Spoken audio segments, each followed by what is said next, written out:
Hello everyone. Welcome to Western Australia. Great to see so many of you popping in. I'm Ellen. I work for Tourism Western Australia, and I'm going to try and give you a whistle-stop tour around Australia's largest state in the next 10 minutes. While we just wait for one or two more people to pop in, hopefully you can see my slide there with Western Australia on a map. So as this map shows you, it's quite rich. There's an awful lot to do in Western Australia, an awful lot to see. So as the name suggests, we are the full western third of the continent, and we run from top to bottom, which means you have an awful lot of space in Western Australia, plenty of space to explore. We're about 10 times the size of the UK, and the population is just less than 3 million. So that works out at a population density of about 1 person per square kilometre.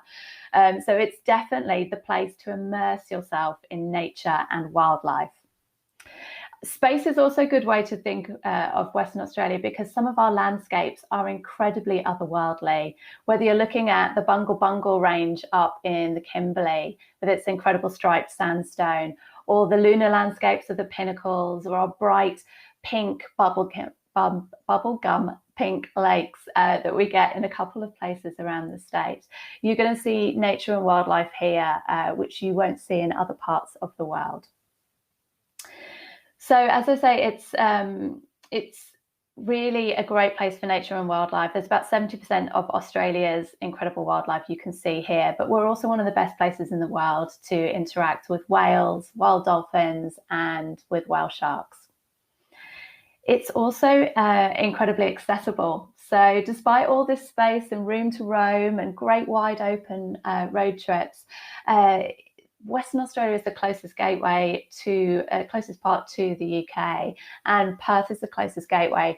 It's the only city with a direct flight from the UK, and as you'll hear from Qantas later on, that flight that takes off from London and 16 hours later delivers you into beachside Perth has been hugely successful. And since that launched in 2018, we've definitely seen a lot more visitors who are using Perth as their starting point into Australia.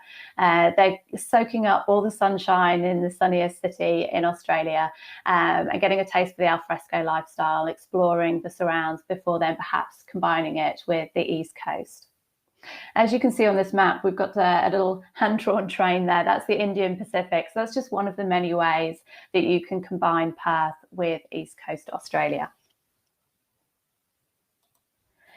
So you'll start in Perth, and this city, for any of you who haven't been or haven't been for a while, it's changed hugely in the last 10 years. So we've had huge investment, billions of dollars spent on making the city a real world-class space. And you're looking at one of them here, which is Elizabeth Quay. So the idea of all these big projects and money that's spent on the city is about recognising what makes Perth special, which is the beautiful nature that we have here. So this was, Elizabeth Quay was about bringing the river back into the heart of the city. And this river is always abuzz with sailing boats, with cruise boats going down to Fremantle up to the Swan Valley for wine tasting, with people on water bikes, which is a new way to explore the river, or on stand-up paddle boards. So it's very much an al fresco lifestyle city, and these new developments make it even easier to explore and enjoy that as a visitor.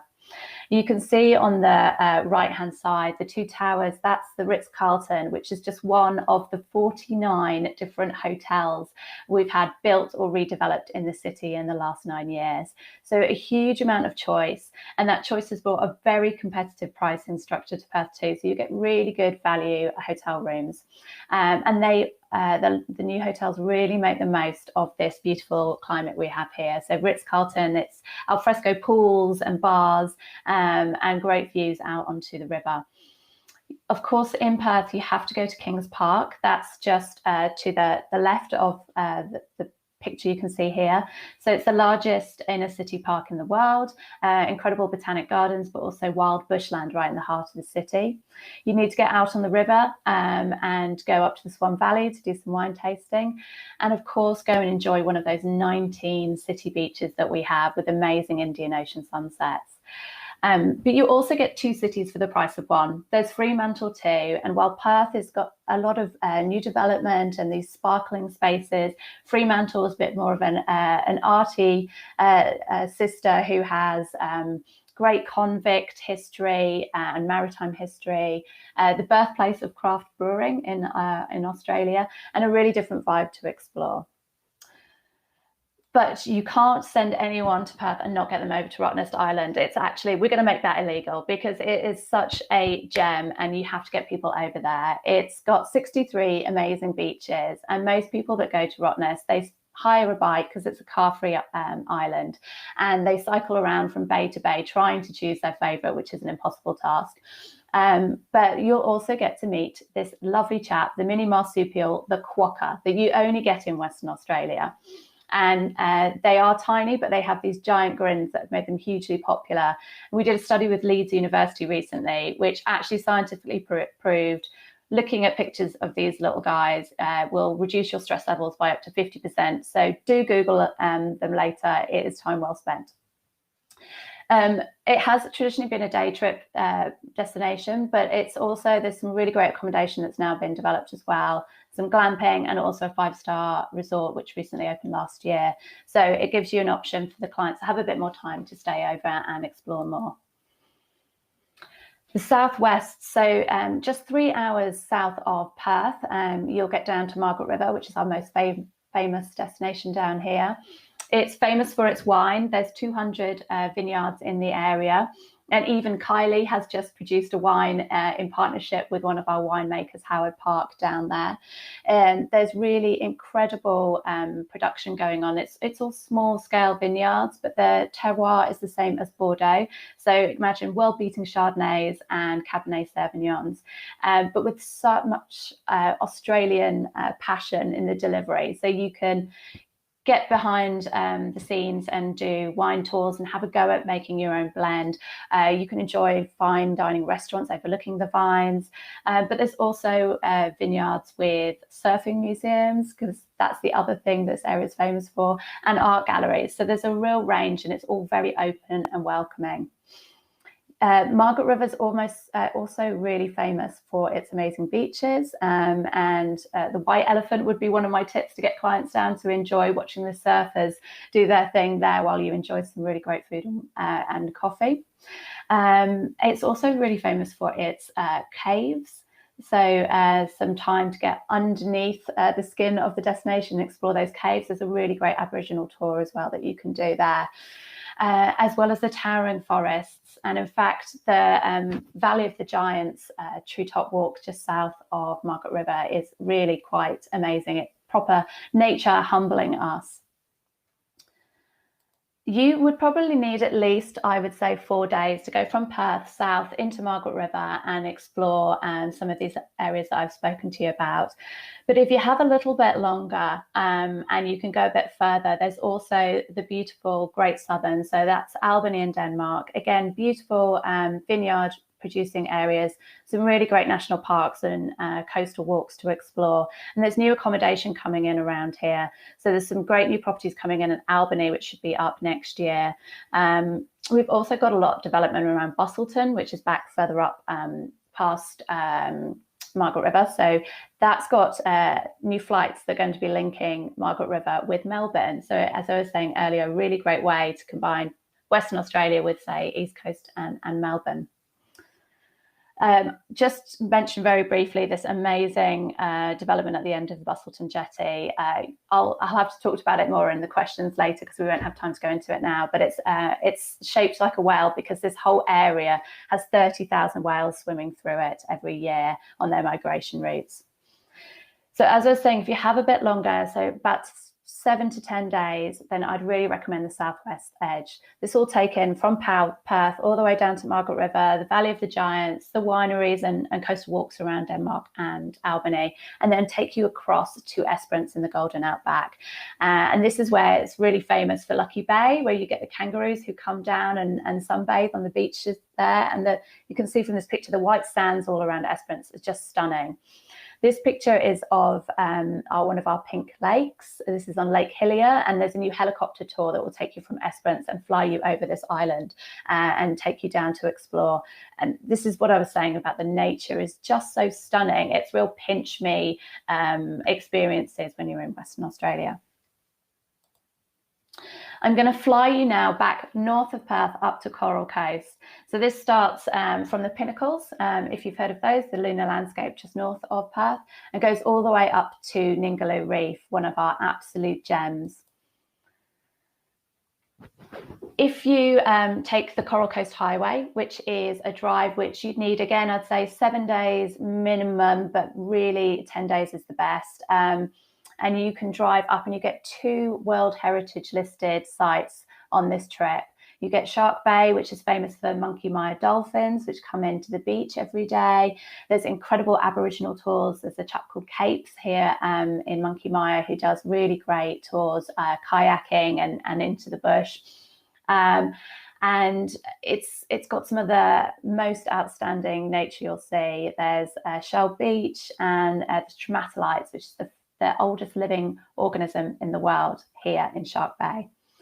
As you go further up, you get to Ningaloo Reef, which is another World Heritage listed site. And Ningaloo is one of my favourite places in Western Australia. It's the largest fringing reef in the world.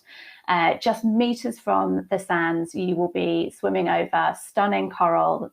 There's about 250 different types of coral here and about 500 different types of tropical fish. But you also get manta rays and turtles and dolphins all right at the water's edge. It's really so accessible and so unspoiled.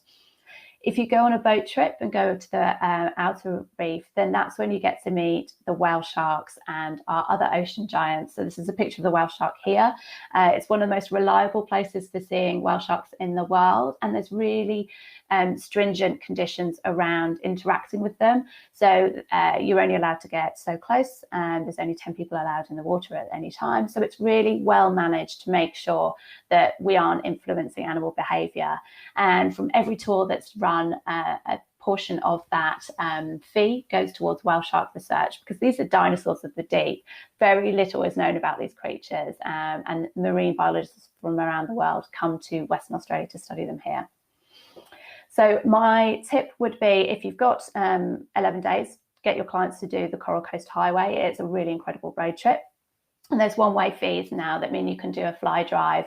It's slightly cheaper to fly to Ningaloo and drive south. But if you go from Perth and drive north, the one-way fee is now $250 if you're doing it between April and October. My tip would be go in July. This is when you can swim with the big 3. So ocean-going manta rays, the humpback whales, and the whale sharks. So really incredible. Hi. Hi, Maddie. We've got a few more to go. We've had one question come in. So if you're near the end, feel free to finish, and then we'll hop on to that. So a new element that's been added along this Coral Coast Highway is the skywalk at Kalbarri National Park. So this is a picture of it here, really beautiful, and it gives you a taste of the outback that's really accessible along this drive, as well as all the ocean delights that I've been discussing. And we don't have an opening date yet, but there is a really exciting development underway at Ningaloo as well, with a new 5-star eco retreat there. We didn't get time to talk about the Kimberley, so I can talk about that in the questions, or you can download the presentation from our room as well. Great, thanks very much, Ellen. The one question we did have is, what is the best area for scuba diving in Western Australia? Would that be Ningaloo? I'd say Ningaloo is definitely a really great place to go. It's got one of the best top 10 shore dives in the world is the Navy Pier at Ningaloo. So that's really, really great. It's like swimming in an aquarium. Everything is very, very close to you, but you see an incredible diversity of marine life right there. The Muron Islands is also a really good day trip from Exmouth for keen scuba divers. So I'd highly recommend that. If you are going to the southwest, there are also some good spots around Margaret River way. But I'd say for first-time enthusiasts, definitely Ningaloo. Great, thanks. And Amanda has asked, is Hertz the only rental company for one-way fees? No, Avis has been doing it as well along that Coral Coast route. But at the moment, we know they're doing it throughout 2021, but we don't yet know what they're doing for 2022 yet. But we're in discussions with them for that. So hopefully they'll be coming back on board with it. Great, thanks. We have just about run out of time.